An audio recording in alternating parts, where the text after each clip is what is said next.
Hi, grade ones.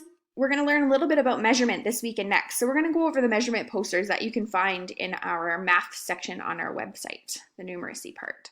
So we're going to talk about some terms that we'll use in measurement. And I know that you started learning about measurement when you were in kindergarten. So this should be a refresher and we might learn a few new things. So length is how long or short something is. So if you look at the picture, you can tell it's telling you that the bat is long and the crayon is short. You can order things by their lengths too. And we're going to do that a little bit in our math worksheets this week. So we'll go over that when we look at the worksheets. Height is how tall or short something is. Okay, and you can order objects by their height too. Width is how wide or narrow something is. And you can also order objects by comparing their widths. So a unit of measurement is what you use to measure with. So for example, on the picture there, they're using hands to measure the height or how tall the couch is. So you can see how they've put their hands together like that. We're going to talk about that in a little bit. So non-standard unit of measurement are things like cubes, hands, counting bears, and paper clips, and really anything that you can find. So you could use a crayon, but you have to make sure that the crayon is the same size if you're going to use more than one. So you can use lots of different options, or even Lego. So these are some rules that we have to follow when we're measuring with non-standard. So just like I said in the last page, each unit that you're going to use has to be the same size. So if I decide that I would like to use crayons to measure, I have to make sure that each crayon I'm using is the exact same size, or else my measurement might be a little bit off. I could also just use one crayon and maybe a pencil to mark the end of the crayon so that I know where to place the crayon next to count again. You measure from one end to the other. That's really important. I don't start in the middle of the object to measure. So I start all the way at the bottom and I work my way all the way to the other side. And we have to really make sure that we don't overlap things that we're using. So if I am using paper clips, the paper clips meet at the end and they don't go on top of one another. And that I don't leave gaps in between the units because that's important too. Because then that's not a true measurement if I have little spaces in between. I have to make sure they're touching. So the distance is the amount of space between two things. In this example, they're using feet. So it's saying that there are 7 footsteps between the car and the house. That's distance. And weight. Weight is the measurement of how heavy something is. So the heavier it is, the more mass it has. Weight can be measured using a balance scale. So we used a balance scale a little bit in class.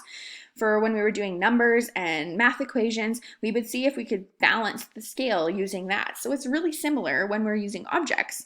So you can see that the elephant is really heavy, so that part of the balance scale would go down because it's the heaviest. So we're going to look at our math worksheets for this week.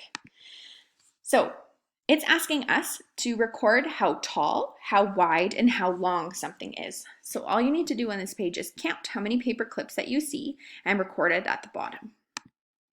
On this page, we're going to do some ordering. So we're going to go from the shortest. So we're going to start right here from the shortest to the longest.